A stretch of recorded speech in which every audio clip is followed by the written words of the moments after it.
Today we've got a great presentation. Nawaraj Shrestha, he's assistant geoscientist here in SNR.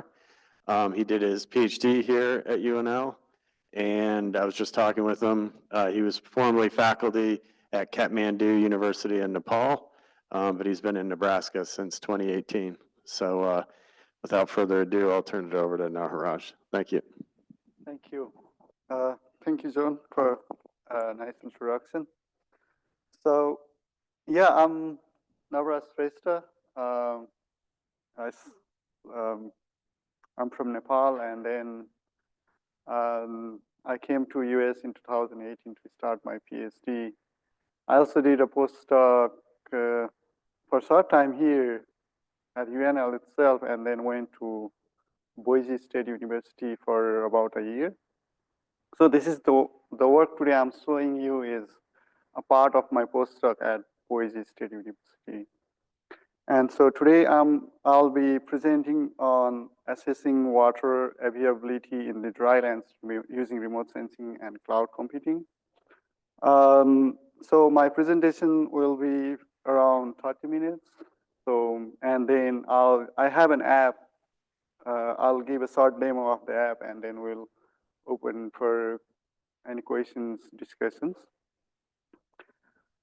Okay, so to start with, we know that drylands are areas or regions where precipitation is significantly less than the atmospheric water demand. So although dryland seems to be dry, it seems it covers like around 40% of the Earth's land surface, and also hosts around 35% of all population. Not only that, dryland contributes around 42% of the global global productivity, and it provides many critical ecosystem services, such as 30% of the cultivated plant, 36% of global terrestrial carbon stock, around 42% of Earth's tropical and subtropical forests, and 44% of all cultivated system, and 50% of livestock. So when I started my PhD in 2018, my study area was in Nebraska Sandhills. So Nebraska Sandhills lies in semi-arid region. So at first, when I started, I thought like, it's pretty dry. There shouldn't be much happening in the sandhills. And coming back from Nepal, where we have a lot of tropical and lot of temperate and subtropical areas, you see a lot of greens and a lot of water resources all year round. I thought it wouldn't be of much interest, but it turns out, as I started working on my PhD, it turns out that drylands are highly dynamic. The dynamic comes in the part that it responds to the global variables or global environmental and climatic variables, as well as local environmental and climatic variables. The drylands, in response of that, produces those local effects as well as the global effects. So while doing my PhD in the Nebraska Sandhills, there are like hundreds of lakes. So with the climate that they have in the sandhills, there shouldn't be any lakes, right? So, and the lakes vary in space and time. So the lakes there, they change their areas, they change their water level in response to the global climatic patterns, such as Pacific decadal oscillation, as well as the local groundwater pattern, local groundwater variation. So the area is highly dynamic. And how do we assess such dynamic areas using remote sensing and all sort of stuff? So that's what I work in my PhD. And because of those dynamism, the drylands are highly complex, and it's hard to understand the dryland dynamics. That's why, and it's hard to separate if the changes that's happening in the drylands are due to the response of drylands to climate or human systems, or it is because just because of the human intervention or some sort of effect. As you can see in this animation, that especially in the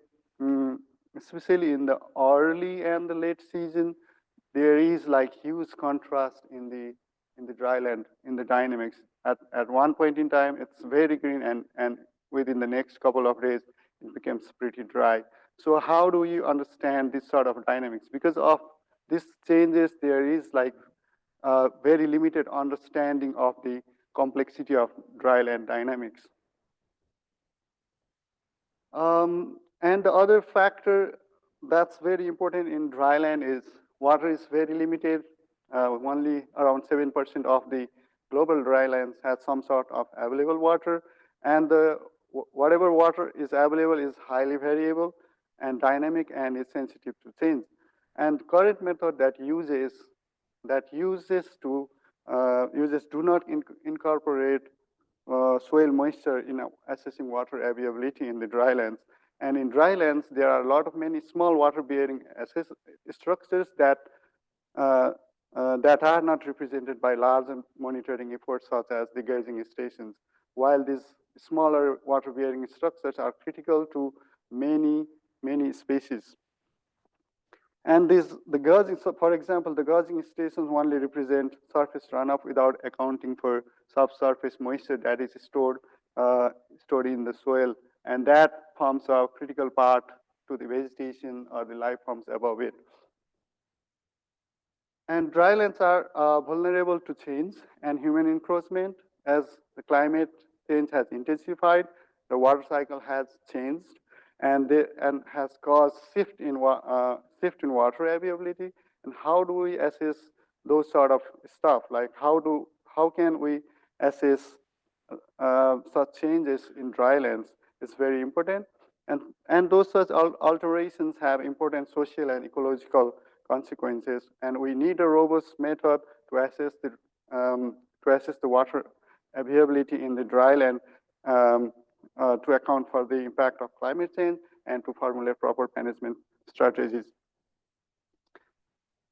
So as Gracia et al. In 2023 pointed out that in the event of climate change, in order to assess the response of ecosystem to this unprecedented effect of climate change and human encroachment, we need an approach where we can do a rapid, reproducible, and a repeatable assessment of ecosystem dynamics. So with the advent of like advanced satellite sensors and data integration system and monitoring systems and many cyber structure, now we are at this point in time where we can assess and have a rapid, reproducible, and repeatable workflow that helps us to plan, implement, and update management and conservation strategies.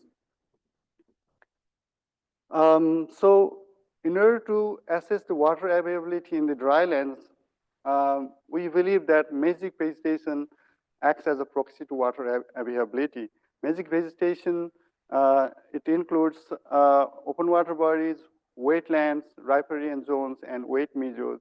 We can use Mesic vegetation as a proxy because Mesic vegetation responds rapidly to changes in moisture condition, either due to precipitation, snow water melt, groundwater recharge, or discharge.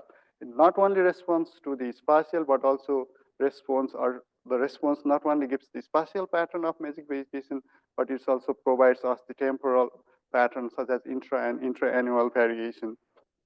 And monitoring those dynamics provides us the dynamics of change in water availability.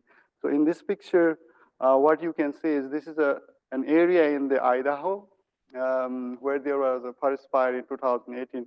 So everything else was burned by a forest fire except water-bearing elements in the area.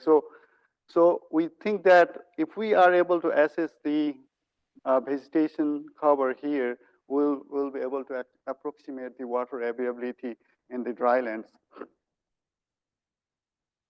So in order to do that, we developed a method. We developed a method in Google Earth Engine, so that in this method, what we do is it has like 3 components here. The first one is we calculate the Mesic vegetation persistence. So in order to calculate the Mesic vegetation persistence, we use a time series of either Sentinel or Landsat image, and then calculate the moisture index. So for this approach, we used index called visible shortwave infrared drought index, which is basically a drought index and takes account into visible and shortwave infrared region of the spectra. And then we remove the trend from those VSTI index and then calculate the 50th and 95th percentile. So fifth and the 95th percentile. The fifth percentile represents the dry pixel, which acts as a reference driest pixel in the whole time series. And the 95th percentile indicates the wettest pixel present in an area. And then we calculate, then for a particular pixel, it now calculates the sensitivity of that particular pixel and compares that with the dryness and wetness pixel, and that gives us a moisture change index. So how much does particular pixel is changed compared to the driest and the wettest pixel. Once we have the moisture change index, then we use a vegetation index called M-carry. We use M-carry instead of a widely used index called NDVI because NDVI saturates when there is high amount of chlorophyll concentration and does not represent when there is very low amount of vegetation or there is high amount of soil background. So in order to do that, we use M-carry and then we combine the MCI M-carry and then threshold it to calculate to classify the Mesic vegetation. Once we have classified all the time series of image, then what we do is we calculate the number of pixels, total number of pixels in the time series classified as Mesic vegetation, and then we divide it by the total number of pixels in that particular time series. And that gives us a Mesic vegetation persistence, which is the frequency of occurrence of Mesic pixel in an area. And then in order to compare our approach, we again did the same stuff with using the NDVI because NDVI is very widely used and very widely used index. So we did a thresholding of NDVI, which is we use 0.3. 0.3 is based on the literatures that we found in the drylands. So in drylands, most of the literatures use a threshold of 0.3. Then we compare this, we call this as an NDVI MVP, and we call our approach as an MVP. Then we assess the accuracy. So in order to do that, because we had Sentinel and Landsat image, for Sentinel image, it has a resolution of around 10 to 20 meters. So we did an image-to-image comparison with NAPE images, while for Landsat, we did a random point sampling and calculated the accuracy.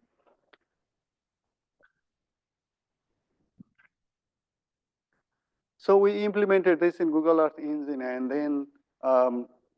then to make our workflow more repeatable and rapid, repeatable, and reproducible, we made a Google Earth Engine app. So with Google Earth Engine app, what you can do is you can define an area of interest. You can define an area of interest in the area, define a polygon, and then define the parameters as stated here, and then it will process. Once you submit it, it will process it, and then you can analyze the result. If you are not satisfied, you go back, redefine an area or redefine and parameters, process it. So it gives us a more rapid, reproducible approach. And this can be implemented throughout the drylands, especially in the US. It works. It has been verified in the US, but we can use it in other parts of the world as well. Also, the demo of this approach at the end of this. So the result from our approach shows that MVP better characterizes Mesic vegetation than NDVI MVP. The user accuracy is around 77% compared to 40% with NDVI, and producer accuracy is around 80% compared to 97%. So NDVI overestimates Mesic vegetation. So if you look at the graphs here, so the upper one is for MVP and the lower one is for NDVI. So we divided that into the strata, the driest, wet and wettest strata, and also according to the months. So if you can see here, there is overestimation and underestimation using the NDVI. There is high difference between the users and producer accuracy. while the MVP balances those. Especially in the dry season or the end of the season, the difference is particularly very high. Why? In case of NDVI, because NDVI does not really captures when there is high amount of background reflectance compared to the vegetation, while MVP particularly does well at the end of the season too. And then we used 3 case study area to demonstrate our approach. The first one is in the rangeland ecosystem. This is in this area lies in western Idaho. Not the Idaho, but the Oregon. So this is a John Deere River area. So here, this is an area. This is a false color composite using Sentinel. This is from the MVP, our approach, and using NDVI. So you can see the clear saturation, and it's the spatial heterogeneity that you see here or in this particular false color composite isn't seen here. So it's maxed out, or it shows it has to have a very subtle difference to be captured. If it should be captured by NDVI, while MVP captures those smaller differences as well. So clearly, spatially, MVP provides better characterization of the spatial heterogeneity present in an area or the Mesic vegetation. So and then we again reclassified this particular output into multiple classes, like 4 classes, 0 to 25 as low, 25 to 50 as medium, high, and very high. If you see the distribution of number of pixels in particular area in this area, you can see that MVP has most of the pixels in high and very high category, while for NDVI, all of the pixels are in very high category, which distinctly shows it doesn't capture those variations. Similar with Landsat, the distribution are similar. We use Landsat because it provides us the historical perspective of the phenomenon. So also the temporal, if you look at the temporal pattern here for NDVI MVP, as it saturates, there is little to no variation at all. So here the circles represents NDVI and triangle represents MVP, and the color represents the month. So, and the MVP captures those bimodal pattern of seasonal variation within the study area. And if you look at the Landsat data, you can see the magnitude is higher for NDVI due to saturation, while MVP captures at lower magnitude, but both of them indicate that the grass, that particular area is degrading over time. And another case study area is the forested ecosystem, where there you can see in this false color composite that this particular red spot here is a Mesic vegetation area, and then the other red area are dry vegetation such as pinus forest. So you can see that MVP clearly differentiates between the dry upland forest and the wet forest area, or the area that has Mesic vegetation, while NDVI clearly indicates that every forest, it cannot really differentiate between the dry upland versus the Mesic vegetation.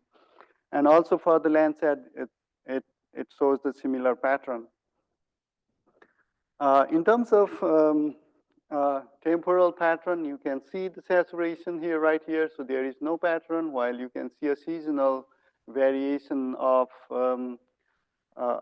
in using MVP. And if you look at the Landsat data, then there is clearly distinct. This looks a straight line without indicating or giving us any information, while MVP shows the increasing trend in that particular area. So one of the application area that we think MVP might help is restoration evaluation. This is an example site where this is in Idaho in Buck Creek area. So this is an area where they have restored using beavers. So, and this is we used a nearby stream where there was no restoration activity, so that we can compare if our approach can help us evaluate this sort of restoration practices. So, this top row is using Sentinel, and the bottom row is using Landsat. You can see Sentinel. In Sentinel, you can see clear, distinct patterns of spatial variation of the presence of Mesic vegetation over time, while in Landsat, because of the resolution, it doesn't capture that very well. But both of them shows and compares between the restored area and the unrestored area. So this is much more distinct when we look at the temporal pattern. So in temporal pattern, you can see that the area, the triangle representing restored and the circle representing non-restored area. So you can see the amount of Mesic vegetation is high in restored area, while the amount of Mesic vegetation or water availability is low in non-restored area. And the non-restored area is pretty highly variable. It changes over time. Sometimes it's low, sometimes it's pretty high, as much as the restored area. So the area fluctuates too much. And the other interesting fact is, like, at the end of the season, which is very important in drylands, because at the end of the season there are a lot of bird species that uses Mesic vegetation as a resource area for brooding and rearing their chicks. So here you can see the amount of water available at the end of the season. So you can see here by the end of June, this water starts decreasing. But if you look at the restored area, you can see the amount of available water is still high until late September. So this helps us to evaluate, like, how much, if the restoration has any effect on water availability or water resource availability in the area. And if you look at the historical observation using Landsat images, you can see a clear trend of increasing water availability in the restored area, while in the non-restored area it is particularly constant. And this is an conservation reserve program site in Nebraska itself. So, so this is an area where I don't know exact history about the area, but I thought I could use this as a demonstration of the approach. So it gives you the spatial pattern, how it varies within that particular restoration area, and then we can use the temporal pattern to see if there is any changes. So if you look at the Landsat data, then it clearly shows that it is the amount of vegetation present in the area is increasing consistently throughout the time. So it helps us evaluate restoration practices. And another site of the conservation reserve program near North Loop, and it also shows the similar result of, like, if helps us to answer the questions like if the restoration practices is doing its effect or doing its job. So with the increasing trend and the amount of vegetation increasingly shows us that the conservation practices is doing its job. And also the other interesting, because so far we have been talking about if Mesic vegetation represents or gives us the water availability in drylands. So that's why currently I'm working on this approach. If we can quantify how much water can or does the Mesic vegetation presence represent in the drylands. So one way is I compared it with the gauging station data. So this is an area, the same area, the Buck Creek area, where there is beaver restoration. So they have a monitoring gauge station here, that drains water to this point from this particular area. And if you plot a discharge data with the area of Mesic vegetation within this particular area, although you can see it matches the pattern of the pattern with the discharge data. Although in terms of magnitude, there isn't much match because there are numerous causes for that. But as long as it captures the pattern, I think Mesic vegetation particularly represents the water availability in the drylands. There could be difference in magnitude because Mesic vegetation is responding to many elements, soil moisture, while gauging station only measures surface runoff. So I think there is a way by which we can quantify the amount of available water in the drylands using Mesic vegetation. Similarly, I also compared it with SPEI, which is standardized precipitation evapotranspiration index, which basically gives us the difference between precipitation and evapotranspiration. And if you look at this graph, you can see that when SPEI is lower or negative, there is less amount of Mesic vegetation, and when there is SPI is higher, there is higher amount of Mesic vegetation. So this particular comparison also indicates that Mesic vegetation could be a very good proxy of water availability in the drylands. It could give us an alternative way by which we can assess the water availability in real time using remote sensing. Similarly, there is this is another area. It's called John River. It's the area that I showed earlier. It's in Western Oregon. So this is the catchment that I compared with, and it again also shows that there is some matching pattern of Mesic vegetation and the discharge, but not in terms of the magnitude, but in terms of pattern. There is matching behavior seen here, and we can particularly use these. This is a good indication of that Mesic vegetation can be used, and you can see that there is some lag. So the Mesic vegetation responds only after certain time. Even in the earlier graph, it was particularly obvious that the response is a little delayed compared to the discharge data.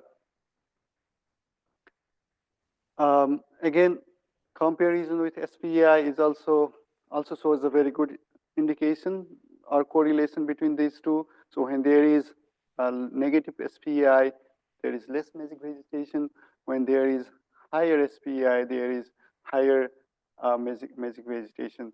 So I have only compared to two study sites here, but this clearly indicates that there is some very good correlation between Mesic vegetation and to assess the water availability in the drylands. So some of the work that I'm working right now, actually this one is global water availability at global drylands. But this particular one, I'm using MODIS data, and we can once you have, and I'm trying to assess using some watershed boundaries like HUC. It gives us a statistics of how much Mesic vegetation or water is available in that particular HUC. So these results that I showed earlier are actually from the MODIS data, MODIS 500 meter 8-day data.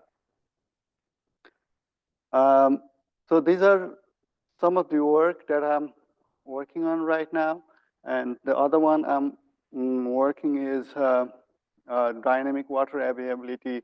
So using the MVP, I'm working on calculating the variance, how much the area varies in time series, and how much is the total area, total prevalence of Mesic vegetation in that area, and then calculate the persistence, how persistently the pixel has a Mesic vegetation over the time period.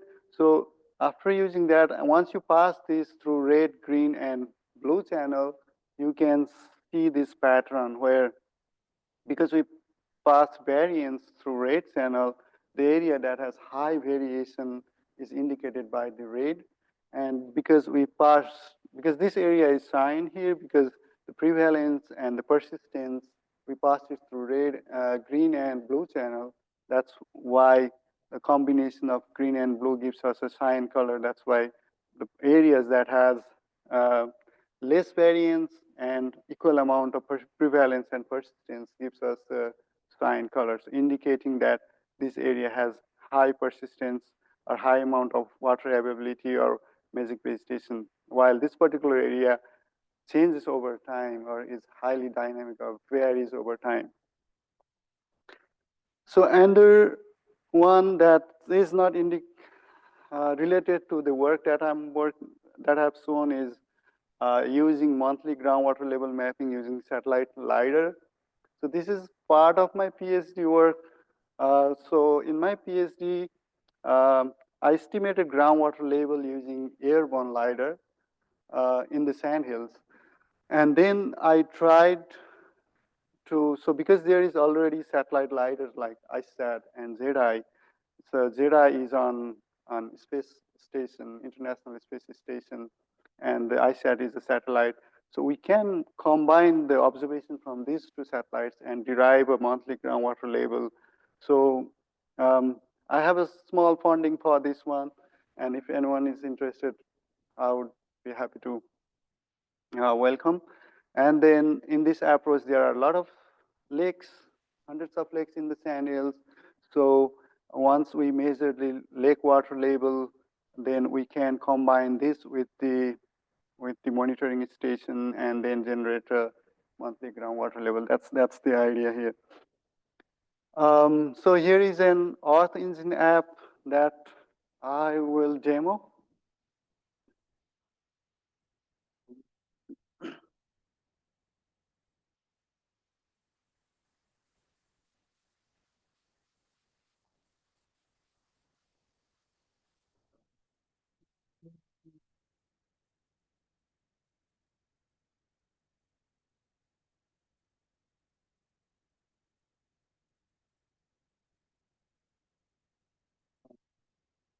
And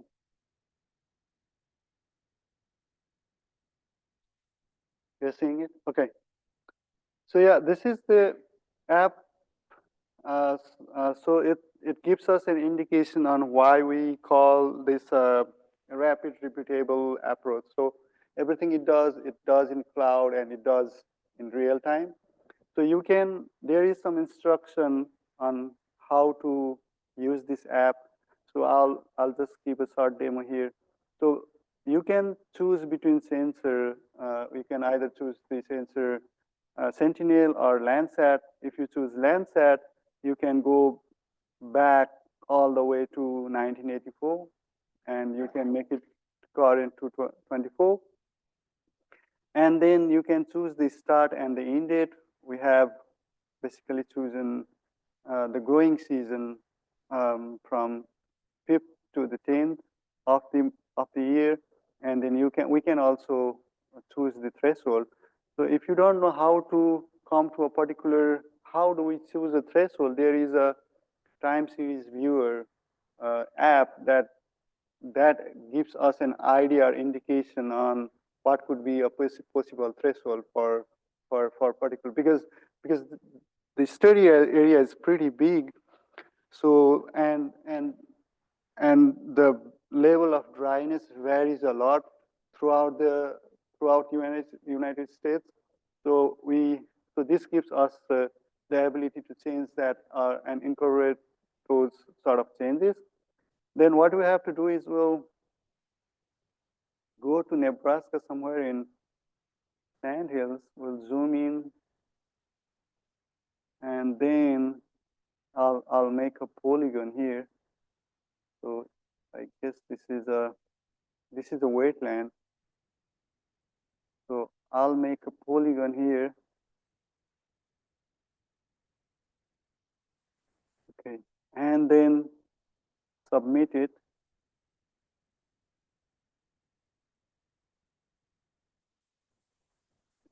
So it's little slow because it's processing right now. So it takes some time to generate graph and map. So while it keeps processing, you can download the data from within this screen, and then also select the NAIP image for comparison. So it lists all the NAIP images from 2003 to 2022. So if you select a particular NAIP image, it loads that NAIP image in the background. So right now, it will take some time. And in terms of color, if an area has an orangish color, then it indicates that the Mesic vegetation in that particular area is very low in the time series, less frequent.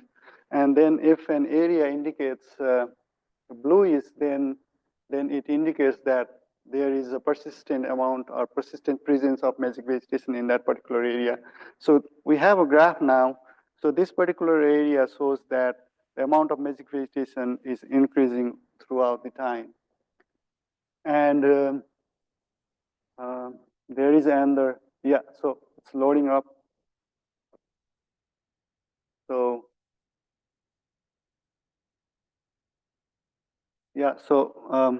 so this particular area here has high persistence of Mesic vegetation than over here. So you can turn it off and see if that matches in the ground. It looks like it matches it with the image in the background.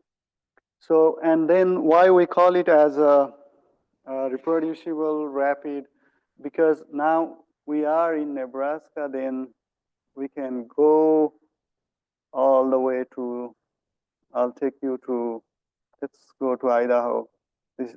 I'll show you the Buck Creek area that I used as an example. So this is a Buck Creek area. No, not this one, it should be right here.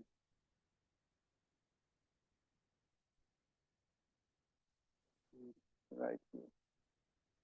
Yeah, so here is the area where they have beaver. So all you have to do is go here, and then this time I'll use rectangle as a tool, draw a rectangle and submit it. So, well, I think I'll change this to Sentinel and then go back to 17 and submit it again.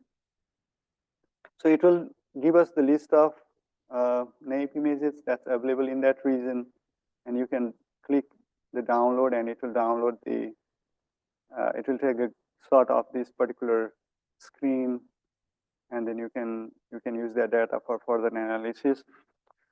So it's so it gives us the flexibility to move around, also flexibility to change parameters, and then redo this stuff.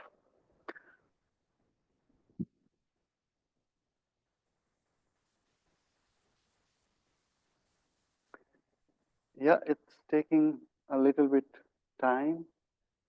So yeah, you can see here the temporal pattern, the seasonal pattern here. So when there is less precipitation, the vegetation is obviously less, and whereas there is more precipitation, the vegetation is more, and this area particularly is dry this year, so there is very less vegetation compared to other areas. So this gives us the spatio-temporal pattern from these maps and the temporal pattern within this polygon using these maps. So yeah, this is what I have, and I'm open for question, discussion, suggestions. Thank you.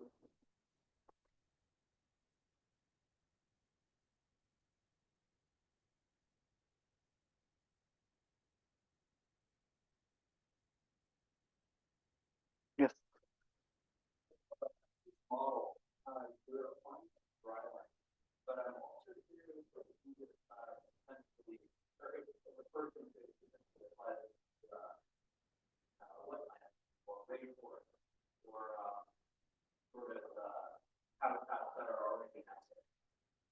Yeah, thank you. That's a very interesting question.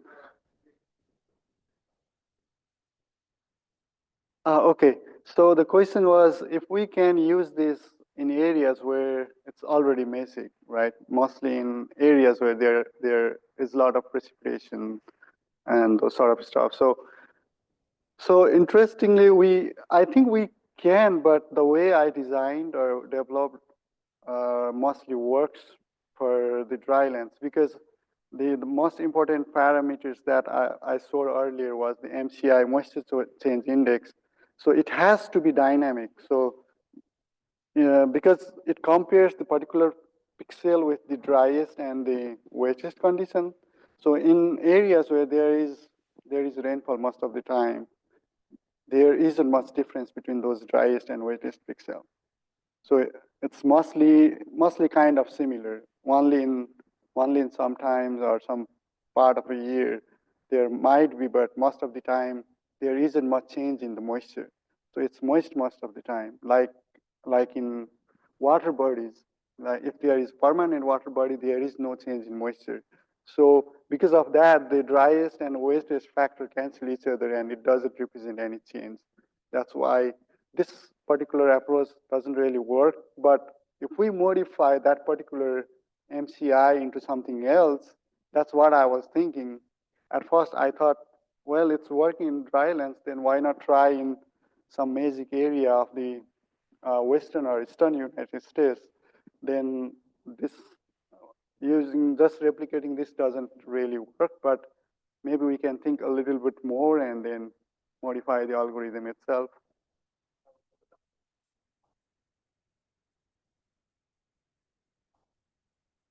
Mm-hmm.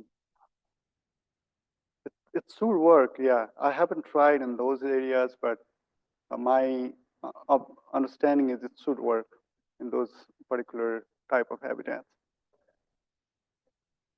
Welcome. Yes, please.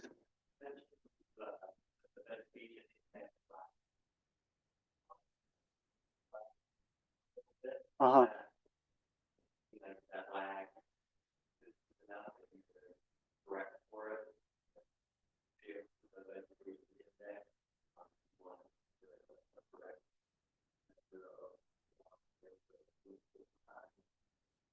Yeah, so the question was if um, there is because I showed there is lag between the response of vegetation and the discharge measured at the station. So the question is if there is a consistent pattern between those lag and if we can correct that. So far, I have only done it for 2 of those. I tried doing it in Nebraska sand hills for middle loop watershed, but the watershed is pretty big and it takes, I couldn't export the data and couldn't compare in the third one. But really, there should, so as per the response, there should be lag because vegetation will take some time to take the moisture and then respond to it. But I'm not so sure if there will be a consistent pattern. Maybe there will be a consistent pattern within a watershed, but because there are like a lot of things happening in the watershed, there is like dams, there are like water management practices and all sort of stuff that this might not particularly well in every watershed. Maybe it will work in watershed where there is minimal human interference or more naturally maintained watershed, but it might not work, or we might not see those consistent patterns in areas where there is a lot of human intervention and those sort of stuff. But that's very interesting question. I would hope that there is some pattern and then we can use it for correcting it and saying, hey, we can use this app for assessing the water availability. Thank you. Yes, please.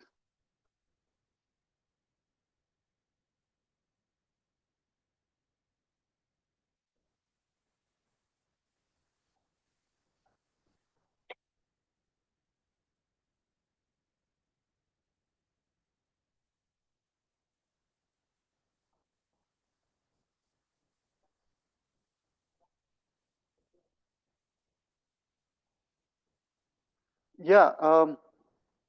So the question is, if Mesic vegetation represents different kind of precipitation pattern, is that right? Yeah. So yeah, I think it should respond to those precipitation pattern and like, because in dry areas, mostly in the western United States, much of the soil moisture is fulfilled by the snowmelt in the early season, and that with for that there will be a lot of vegetation in the early season, and then after some time there is precipitation and it responds to that as well. So there should be different sort of pattern. In one of the graph I showed a bimodal pattern of response.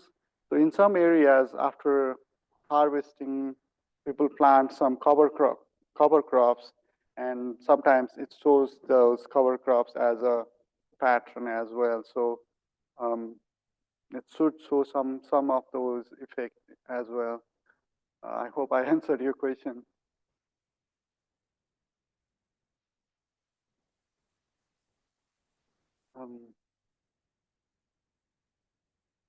Any questions on Zoom? Nothing on Zoom.